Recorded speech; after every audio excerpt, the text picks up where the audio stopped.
Olá, e nós estamos de volta com Boa Noite, Elias Teto, aqui pela TV Cidade Verde, falando para todo o estado de Mato Grosso, por meio das nossas emissoras. Eu mando um abraço para o pessoal lá de Primavera do Leste, lá onde se realiza a Farm Show. Grande abraço, gente, pela audiência.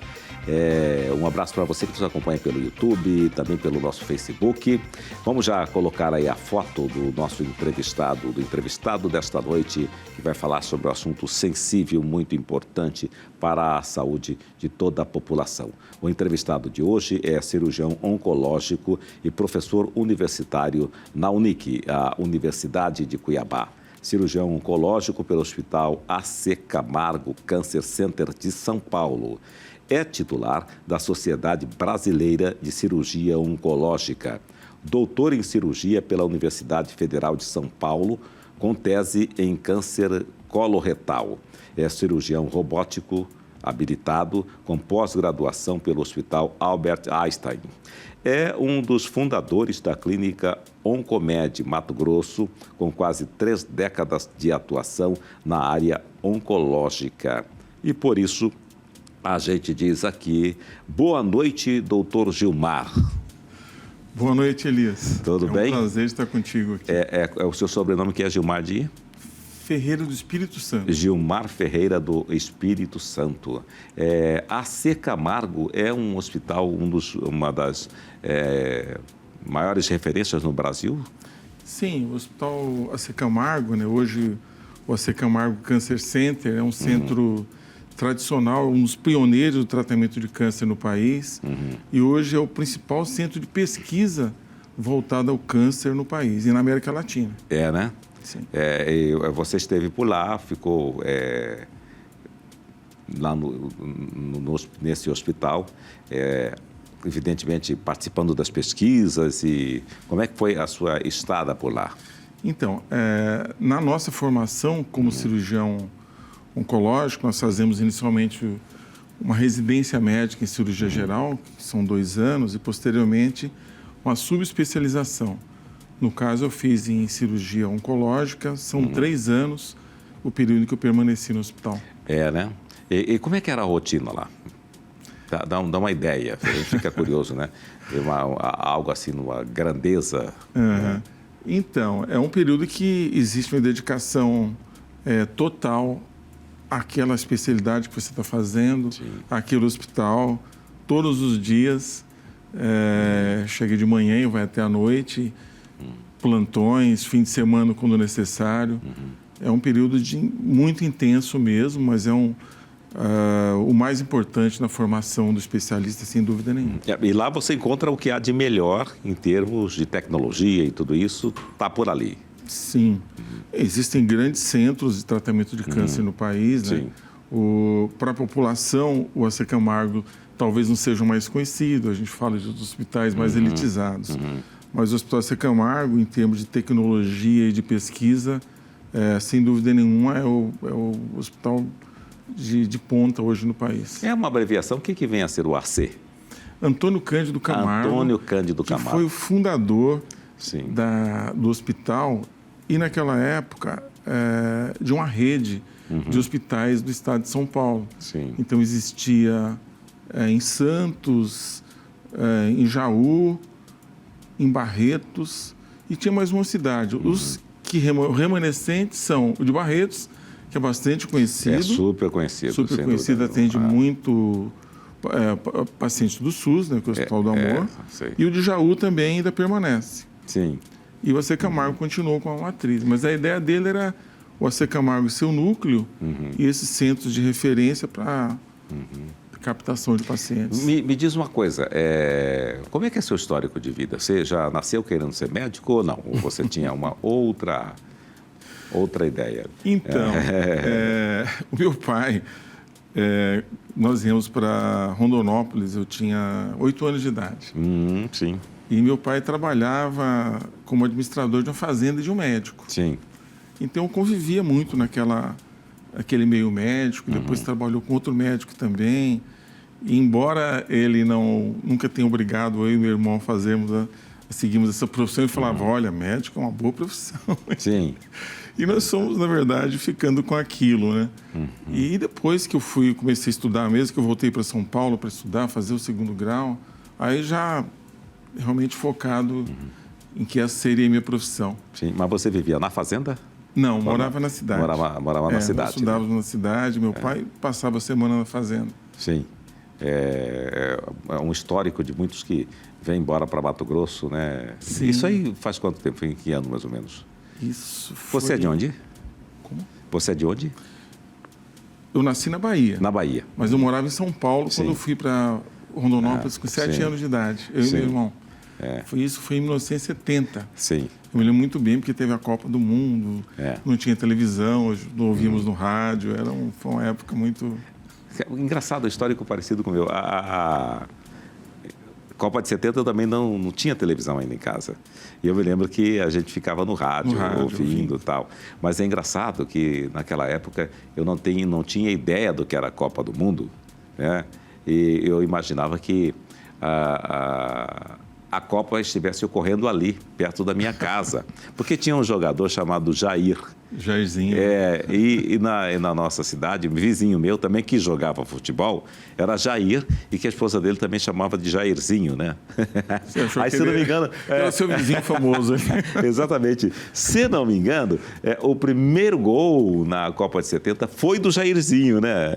A esposa dele estava ali, coisa e tal, perto da gente, aí saiu aquela gritaria, sai o primeiro gol, Jairzinho, Jairzinho, Jairzinho. Aí eu estava entendendo que era um campeonato que estava por ali, por perto. Depois, no meio do caminho, que eu fui entender.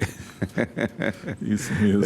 São coisas assim que a gente vai ao longo do tempo. No final da Copa que eu fui entender o que era Copa do Mundo, que alguém foi explicar para uma criança, né, o que seria a Copa do Mundo, né? E a sua experiência? Você também esteve no Albert Einstein? Sim, o Einstein ele é um centro, além de ser um centro de referência em tratamento de saúde de várias áreas da medicina, ele tem um centro hoje formador, é um centro científico mesmo, né? Existe uma faculdade do Einstein de medicina, inclusive. O Einstein promove inúmeros cursos de pós-graduação em diversas áreas, não só de medicina também, mas voltado à área de saúde. E um dos cursos que eu fiz lá foi uma pós-graduação em cirurgia robótica. Sim. Foi até uma época da pandemia. Entendo. Que a gente sair daqui de avião e ficava só no hospital, não saía, estava tudo fechado. Sim. Foi uma época difícil aquela. Tá. E como é que foi esse curso de Então, nesse robótica? Contato que nós tivemos, isso foi 2 anos antes de chegar o primeiro robô aqui a Cuiabá, né, Mato Grosso. E nós íamos todos os meses para lá, tinha aulas teóricas e tinha aulas práticas com um simulador, que é um aparelho que simula o robô, com imagens virtuais, e depois a parte prática também, que nós acompanhávamos e entrávamos na cirurgia. Mas me explica como é que ocorre isso aí, a cirurgia robótica. É um robô que vai lá e você coordena o robô, a mente do robô é a sua mente? Como é que... Olha, como é que é essa história? Felizmente o robô ainda não tem mente nessa área. Mas isso não vai demorar muito tempo. Mas ele tem inteligência, né? Tem inteligência, ele aprende, né? Ele vai aprendendo com os movimentos. Aí isso me faz entender que ele tem uma mente ali, alguma coisa está ocorrendo, né? Igual o que dizem do celular. Às vezes você fala perto do celular, aí você abre o celular, o assunto está lá. Fala, esse cara me ouviu?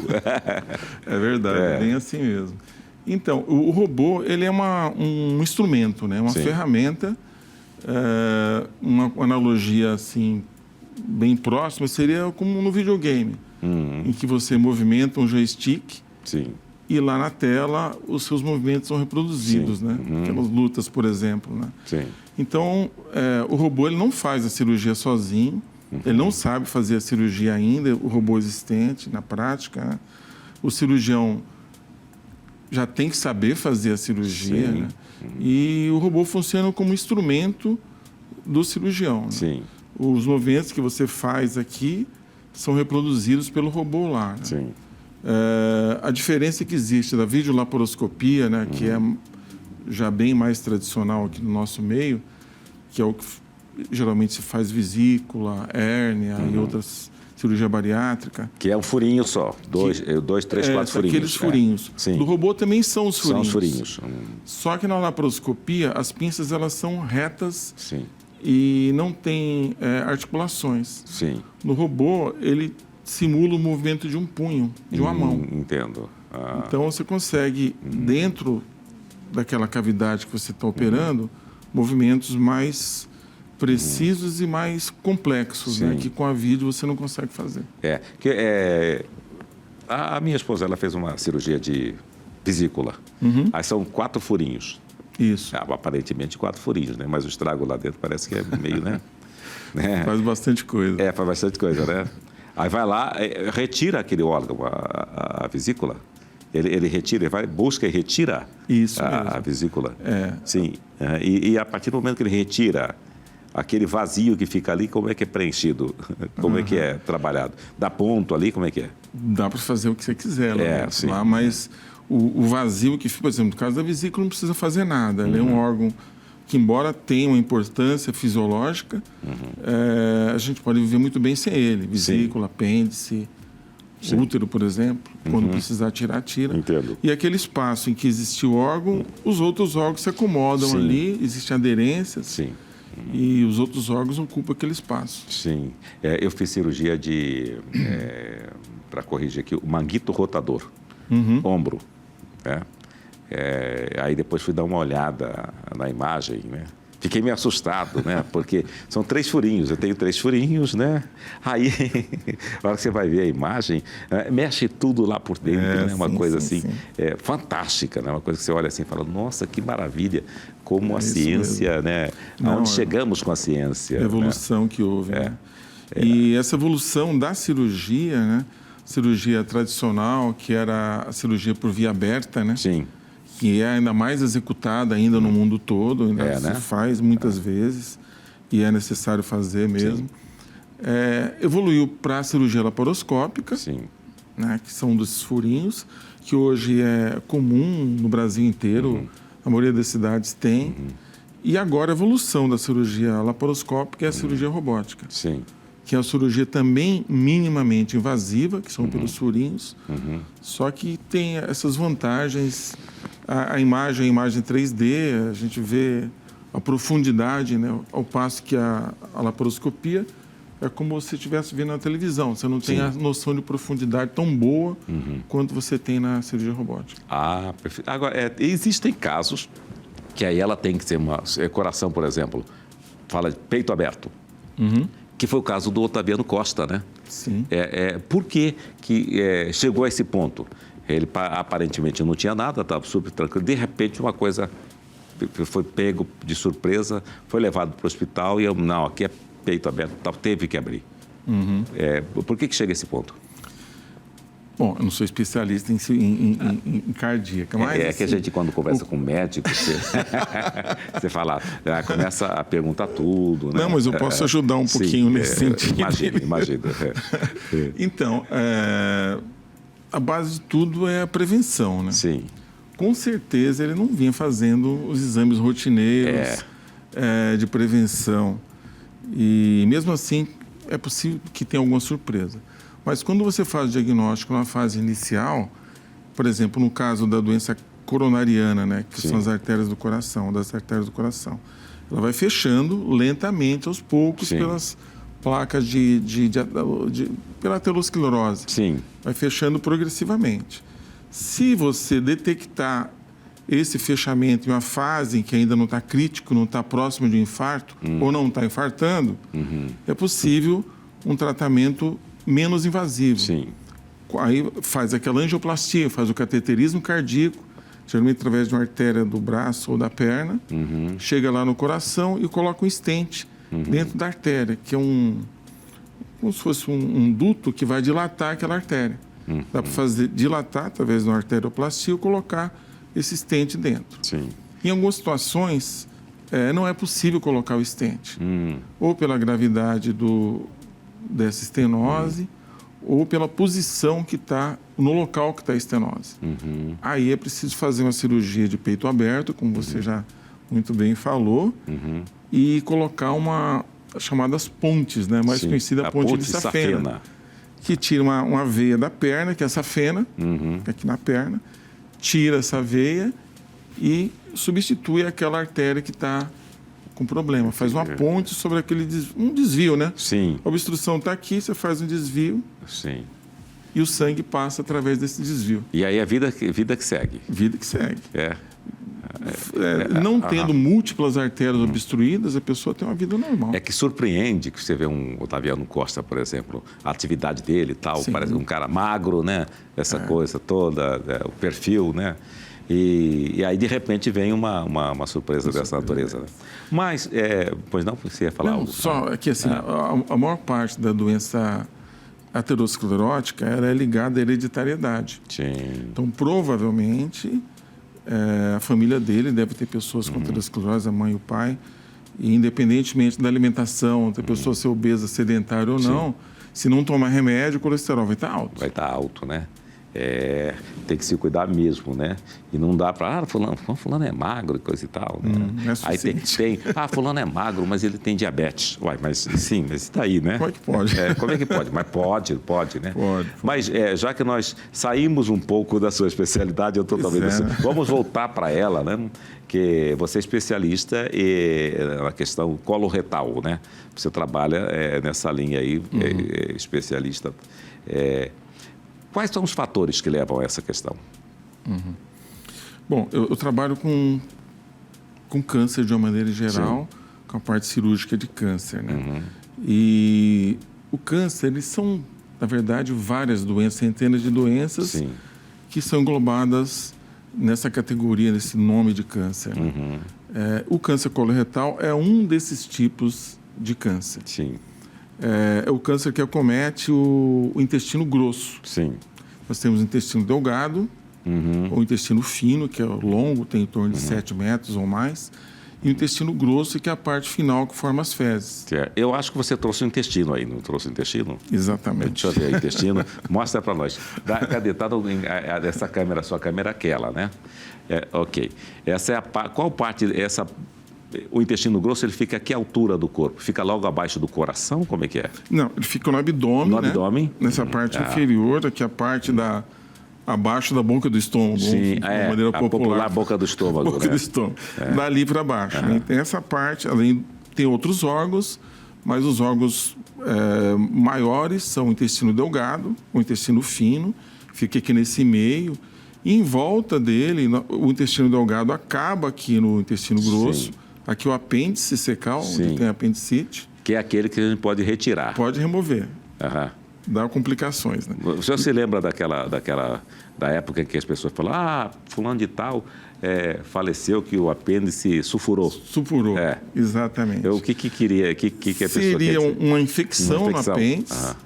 E quando você não cuida precocemente, não trata, não opera precocemente, ele acaba formando um abscesso, aquele estoura ali dentro da barriga. Entendi. E causa uma infecção generalizada, né? Que é bastante grave. Então, o intestino delgado acaba aqui. Esse é o intestino grosso, ou cólon, né? Que vem até essa parte final, que ela é reta, que é chamado de reto. Sim. Então, quando nós falamos câncer coloretal, nós estamos falando do câncer, do tumor que acomete toda essa área. Exatamente. Todo esse segmento. Se for colocar em linha reta, que tamanho que é esse? Porque ele tem todo um sistema, né? Esse é mais... existe uma certa variação, Sim. né? Mas ele é bem menor que o intestino delgado. Sim. Aqui nós vamos ter, aqui do lado direito, que é chamado cólon direito, tem aproximadamente uns 40 centímetros. Sim. Aqui é variável. Sim. E essa parte aqui, então, ela é muito variável de uma pessoa para outra. Tem pessoas que tem uma redundância do intestino. Sim. O intestino acaba sendo muito grande. Sim. E a parte final, que é o reto, vai ter em torno ali de 15 centímetros, dependendo da estatura da pessoa. Sim, tá. E como é que ele funciona? Como é que ele trabalha dentro do corpo da pessoa? Então, o intestino grosso, ele também não é essencial para a nossa sobrevivência, ao contrário não. do intestino delgado. Do delgado. Delgado é que falam de intestino fino. Intestino fino. Então, o intestino fino ele é responsável pela absorção das proteínas, absorção das vitaminas, e nós não conseguimos viver. Ele que vai realmente absorver toda a parte fundamental da nossa alimentação. O intestino grosso, ele funciona basicamente absorvendo água e absorvendo alguns eletrólitos, potássio e algumas vitaminas. Então, é possível viver sem ele. Sim. Vamos supor que se tirar todo o intestino grosso, o que vai acontecer? Numa fase inicial, em que a água não é reabsorvida adequadamente, a pessoa vai ter muita diarreia. Mas depois de algum tempo, o próprio intestino delgado se adapta a isso e passa a absorver mais água do que ele absorveria antes da presença do intestino grosso. Entendi. É aí que é realizada a cirurgia bariátrica? É aí? Não. É no outro? A cirurgia bariátrica já fica aqui na boca do estômago. Na boca do estômago. É o estômago mesmo. É o estômago né? mesmo, né? Que é o popular bucho do boi. Lá no Nordeste eles fazem buchada, né? Buchada do bode, né? É do bode, né? Então, aquele é o estômago, exatamente. Sim. Que é antes disso aí. É antes disso. É antes do intestino delgado. Entendi. Ali você remove uma parte do estômago, faz as derivações nas diversas cirurgias. Por que você decidiu por essa especialização? O que te levou a se dedicar a essa questão? As pessoas falam, é uma especialidade, a oncologia, né? Cirurgia oncológica é uma especialidade muito, te exige muito, né? A gente lida com o sofrimento das pessoas, com momentos difíceis das pessoas. E, embora isso pareça ser extremamente pesado e negativo para alguns, é uma área muito importante, né? Um momento difícil que alguém está passando, que você realmente pode trazer um benefício, nem sempre a cura, mas quando você não consegue a cura, você consegue trazer coisas boas, com qualidade de vida para essa pessoa. Sim. Então, é uma área muito importante. Eu me interessei muito por isso quando eu fiz cirurgia geral, em que nós também temos contato com pacientes oncológicos, e acabei voltando a essa área. Sim. Agora, quais são os sintomas que levam a entender que a pessoa está com esse problema? E como é feito o diagnóstico? Isso. Problemas assim, estomacais, tipo gastrite, queimação no estômago, isso é muito comum ter.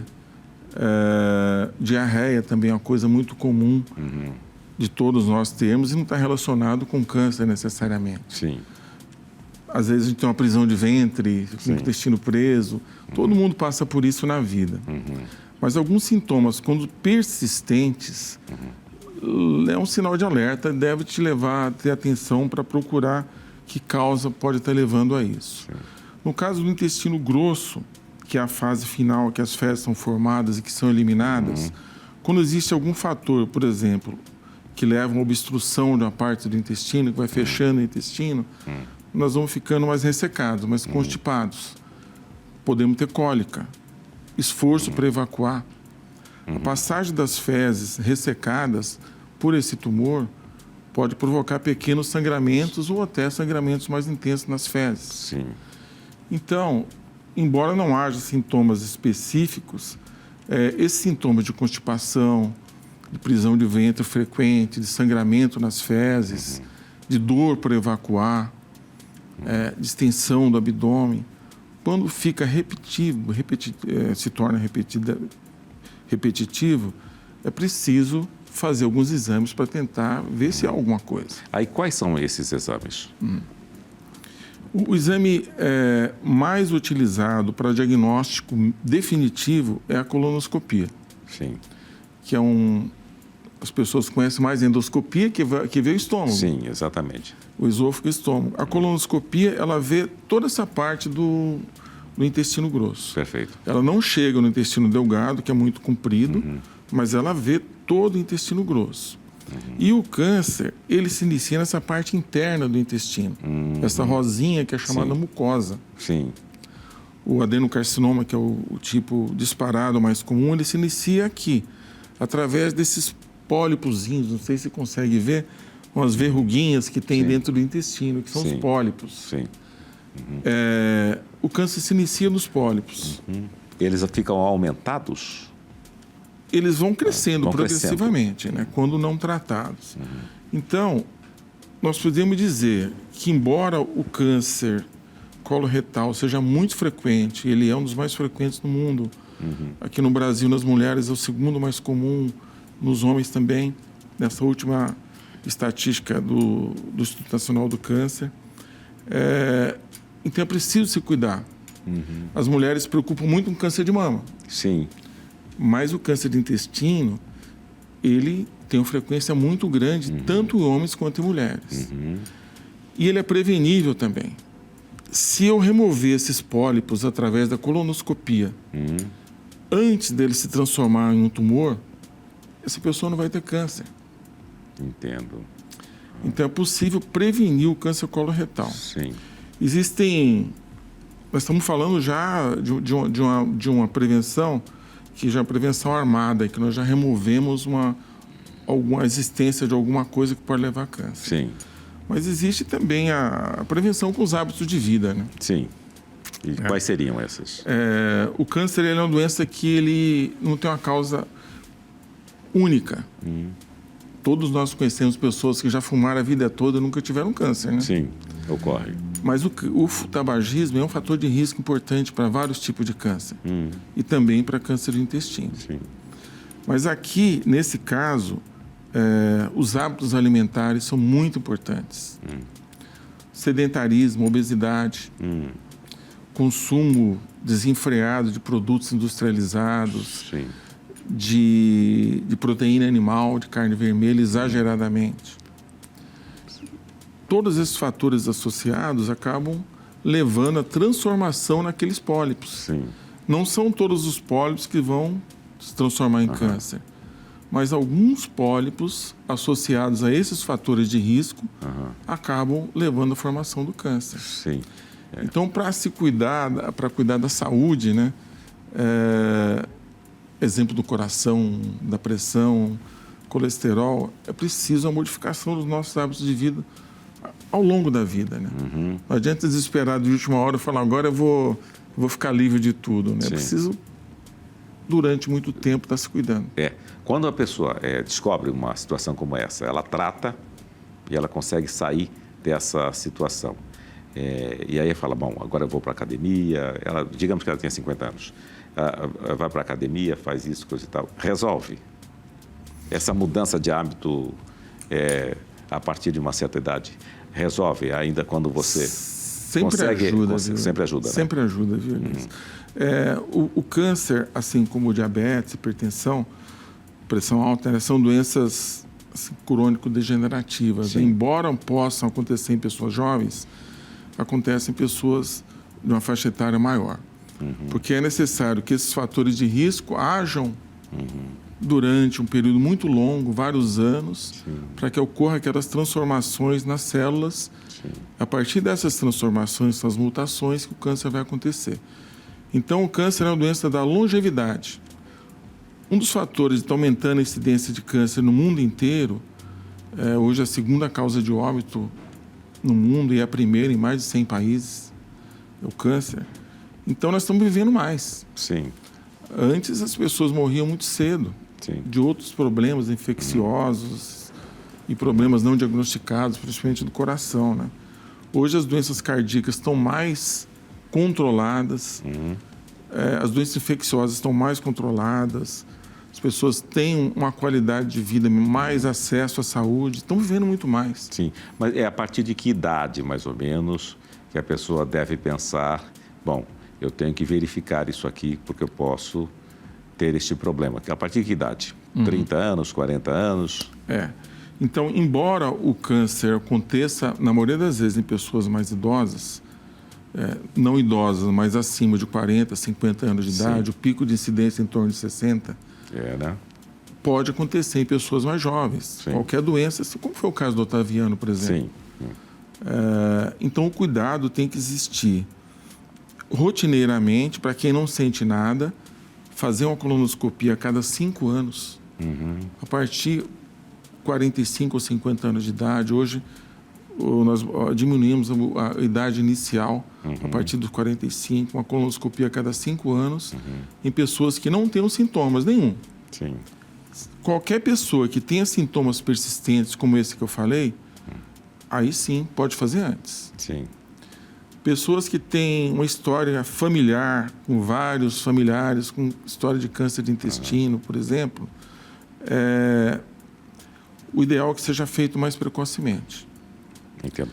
O excesso de bebida alcoólica e refrigerante, isso pode ser também um fator que pode levar a essa questão aí? Principalmente a bebida alcoólica. O refrigerante, ele muitas vezes aumenta a questão de diabetes e outras... Sim, né?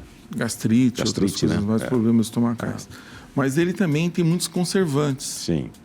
Que são deletéricos para a saúde, né? Então, ninguém vai deixar de tomar refrigerante por causa disso. Sim. Mas o excesso de tudo é que não é bom. Sim. Você pode tomar seu vinho, pode tomar sua cerveja, pode tomar seu uísque, mas o excesso não é bom. Até o excesso de atividade física é ruim também, Sim. né? Causa problemas e lesões em outros órgãos aí. Então, é preciso ter ponderação, ter moderação nas coisas, né? Precisamos dividir a nossa alimentação em coisas saudáveis, não precisa ficar comendo só verdura também. Sim. De vez em quando comer um lanche, qual que é o problema? Não tem problema nenhum, comer carne. Mas quando você cede os limites, o organismo começa a sentir, sem dúvida nenhuma. E as pessoas que são veganas, por exemplo, as pessoas que não consomem de forma nenhuma... alimentos industrializados, que tem algum processo... Carne de jeito nenhum, nada que o animal tenha que morrer para ele sobreviver, né? Tem gente que adota ovos, né?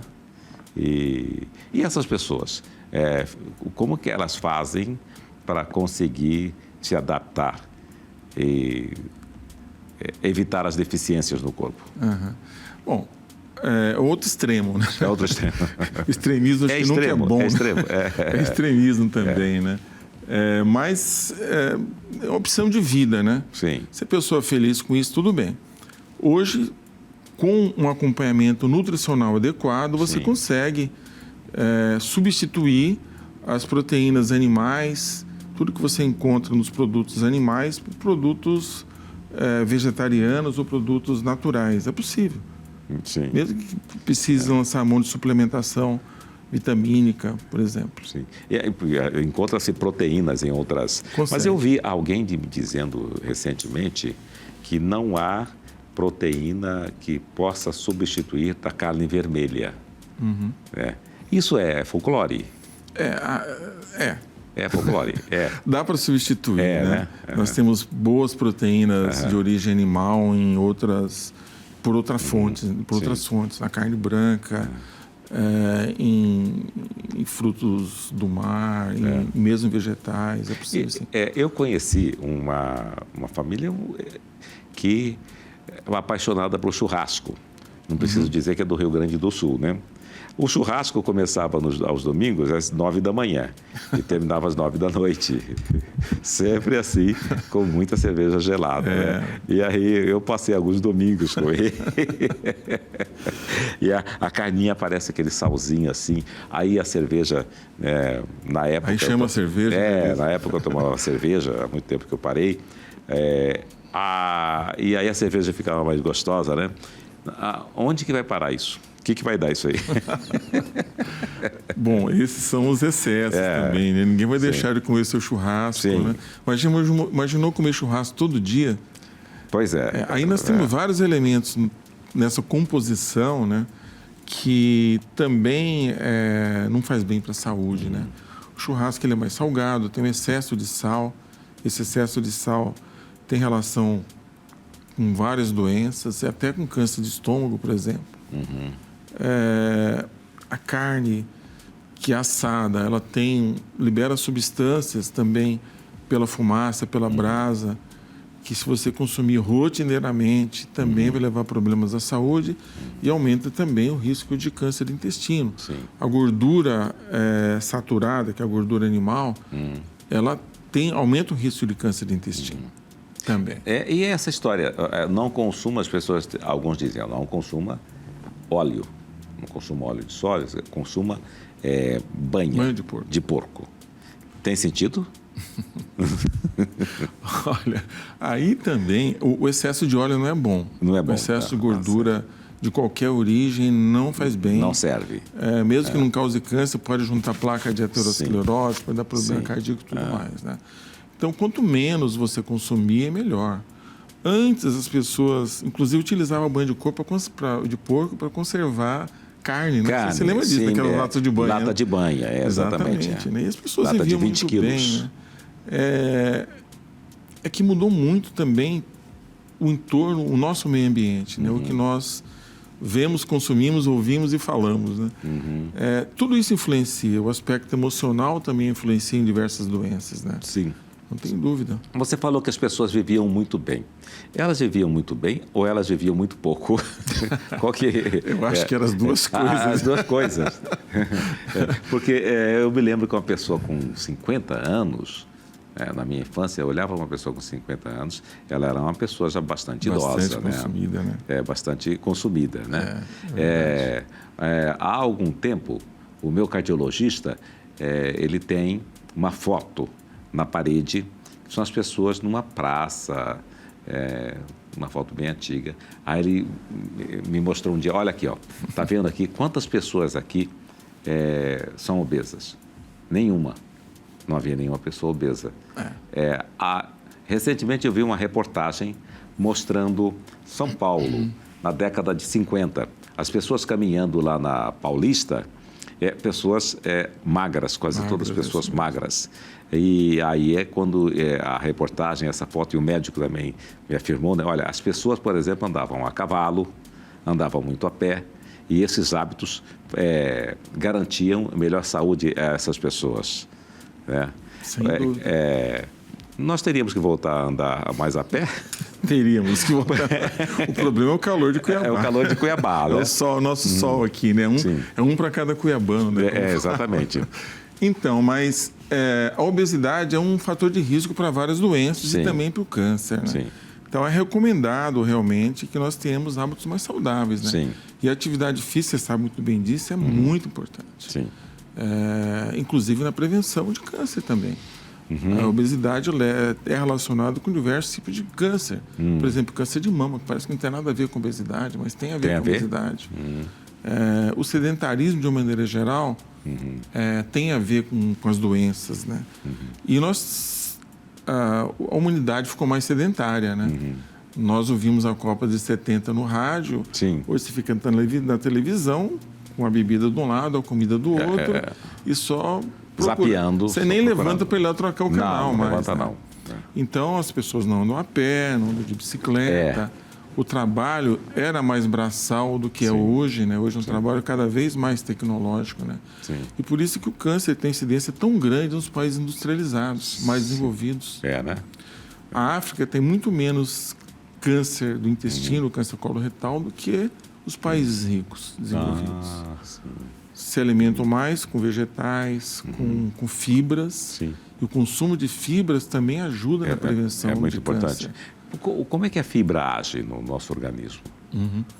Então, a fibra, na parte do aparelho digestivo, ela ajuda na digestão dos alimentos, principalmente pessoas que têm o intestino meio preso. Ele se mistura com os outros alimentos que nós comemos ou com a fibra que vem desses próprios alimentos. Então, ajuda a concentrar a água, ela absorve a água, ajuda a absorver melhor as proteínas, as vitaminas e tornar o trânsito do intestino mais adequado. A constipação intestinal, ela permite que os elementos ruins da alimentação fiquem mais tempo presos no intestino, em contato com aquela parte interna que é a mucosa. Esses elementos nocivos em contato mais constante levaria também há uma agressão daquela mucosa, a formação de doenças. Muito bem. Vamos para o intervalo? Pois não. E daqui a pouco a gente volta com esse tema muito importantíssimo, sensacional para você que está nos acompanhando, tá? Até daqui a pouco com Boa Noite, Elias Neto, aqui pela TV Cidade Verde. Até já. E nós estamos de volta com Boa Noite, Elias Neto, aqui pela TV Cidade Verde. Vamos num papo interessante aqui, como se estivéssemos na sala da sua casa, conversando com você, o doutor Gilmar. Normalmente, quando a pessoa já está com câncer coloretal, a situação é a cirurgia ou não? Ou ainda existe uma possibilidade de não ocorrer essa intervenção? É uma boa pergunta, Elias. Nas fases mais iniciais, bem precoces do câncer coloretal, quando aquele pólipozinho, aquela verruguinha se transformou em câncer, mas ainda está limitada àquela camada mais interna, que é a camada mucosa, Sim. É possível remover esse câncer através da colonoscopia, procedimento chamado mucosectomia. Você consegue remover aquele câncer numa fase inicial e não precisar de cirurgia. Sim. Essa questão, esse câncer é a situação da Preta Gil? Sim. Da cantora Preta Gil? E a situação dela parece que foi extremamente agressiva, né? Sim. Então, o câncer dela foi nessa parte final do intestino aqui, que é o reto. Sim. Apesar de ser um segmento pequeno, ele é um segmento dos mais frequentes locais onde surge o câncer coloretal. E os sintomas ali são muito parecidos de uma doença como a hemorroida, como a fissura anal, por exemplo. Sim. São muito parecidos, geralmente pequeno sangramento nas fezes, um pouco de dor por evacuar. E as pessoas muitas vezes vão à farmácia e falam, eu estou com hemorroida, dá um remédio para hemorroida aí. Sim. Ou às vezes até um médico generalista, num posto de saúde, ou mesmo no consultório, não dá muita importância para essa queixa, que é uma queixa muito importante. Antes de falar que é hemorroida, é preciso examinar, é preciso fazer um exame proctológico no consultório e depois fazer uma colonoscopia para ter certeza se é hemorroida ou não. Quando não tratado numa fase inicial, há necessidade de um tratamento muito mais complexo, como foi o caso dela. Geralmente, nessa parte do intestino que é o reto, o tratamento inicial muitas vezes não é a cirurgia. Há necessidade de fazer a radioterapia e a quimioterapia foi o que ela fez, porque o câncer já estava numa fase mais avançada. Sim. Então, desde o início, a gente já sabia-se que era um câncer mais avançado pelos exames e da necessidade desse tratamento. Mas ultimamente a gente percebe que ela está indo e voltando, a situação ficou meio complicada. Parece que agora está mais tranquilo, né? Foi o momento que foi detectado? Demorou muito para detectar?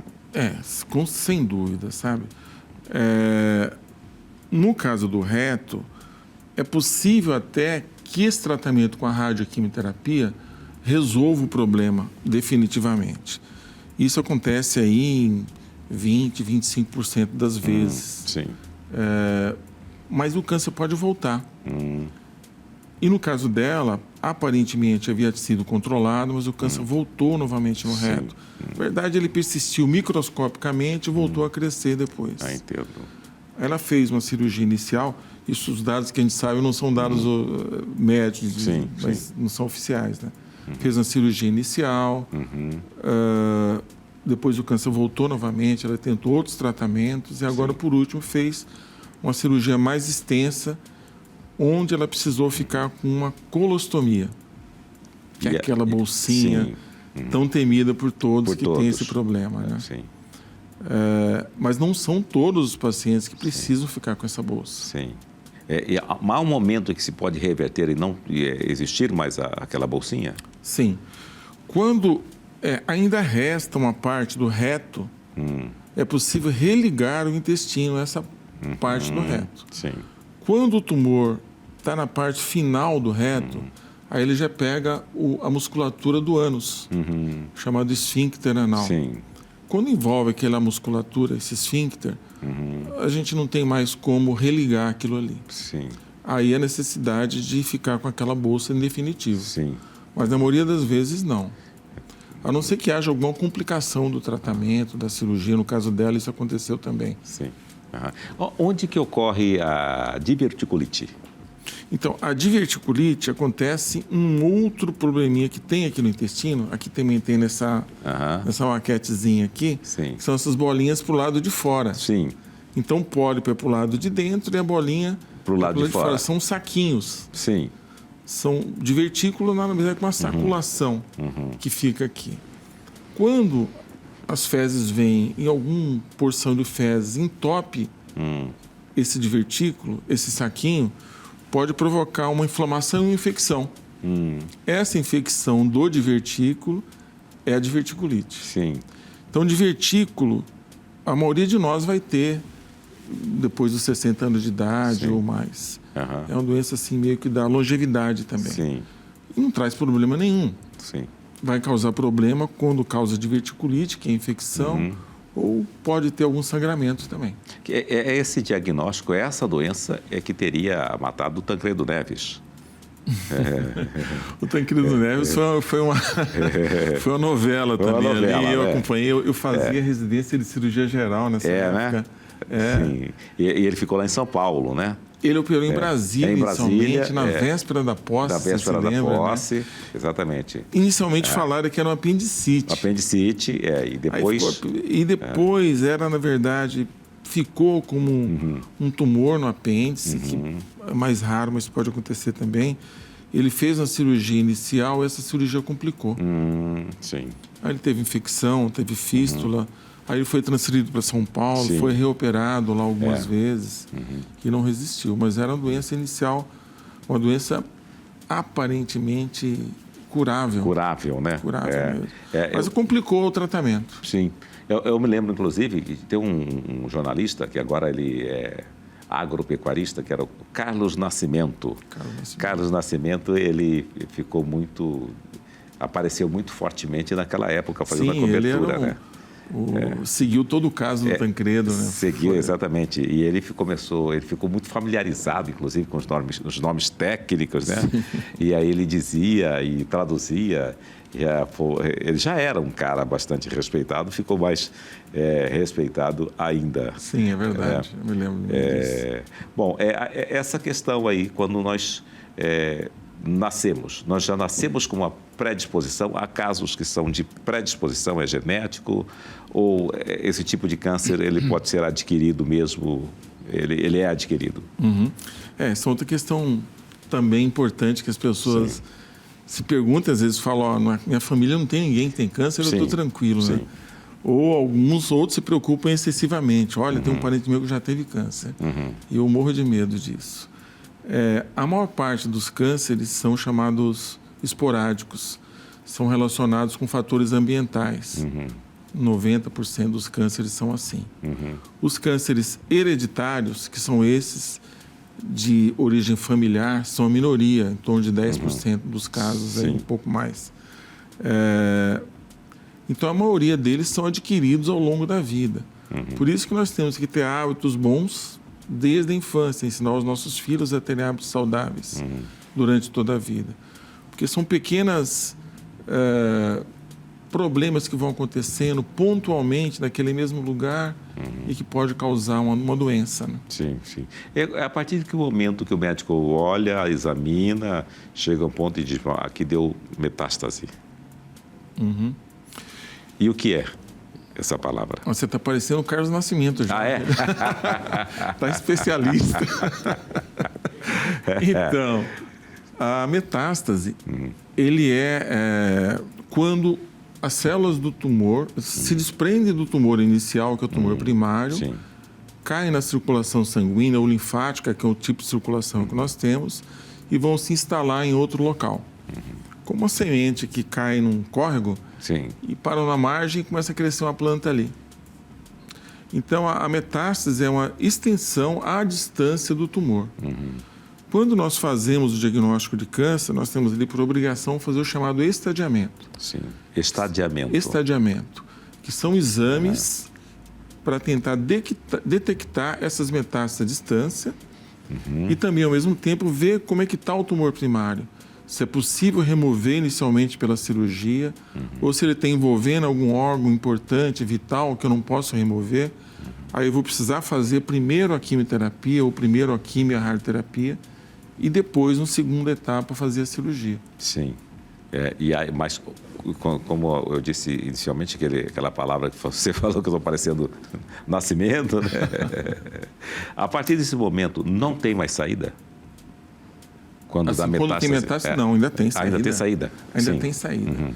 Então, ao longo das décadas, como o câncer é uma doença que acomete todas as faixas etárias, até criança tem câncer. Sim. Existe câncer durante toda a vida, pode acontecer. Acomete também todas as classes sociais. Sim.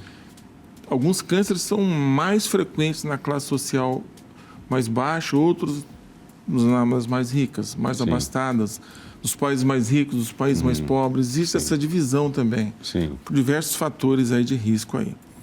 Então, há uma preocupação de todos em pesquisar o câncer. Sim. Então, é possível você fazer detecção de diversos tipos de câncer em diferentes etapas da vida, sim. Sim. Desculpa, eu me perdi um pouquinho na tua pergunta, que era da... Eu falei da metástase. Tá? Da metástase. Sim. Se a metástase tem cura ou não. Exatamente. Então, tem cura, sim. Não todas as vezes, mas há metástases que podem ser tratadas com medicamentos, que é a quimioterapia, ou também com a radioterapia, ou também com a cirurgia, ou associação dessas possibilidades. Então, cada vez mais nós temos medicamentos específicos para cada tipo de câncer. São chamados medicamentos-alvo. Então, nós temos como hoje existem medicamentos que são quase que personalizados. O objetivo do tratamento da medicina é tornar cada vez mais personalizado o tratamento. Então, eu posso colher uma amostra de sangue sua, uma amostra do tumor, fazer um estudo genético, molecular dessa célula tumoral e, a partir dali, desenvolver medicamentos específicos para aquele tipo de tumor que você tem. Sim. Você não, né? Mas eu entendi, o paciente. O paciente, claro. Olha, muito obrigado pela sua presença aqui. Um bom trabalho e siga aí nesse trabalho de muita pesquisa e muita dedicação pela vida, né? Muito obrigado. A gente fica por aqui. Muitíssimo obrigado pela sua companhia, sua audiência. A gente se vê, claro, aqui na TV Cidade Verde. Um grande abraço.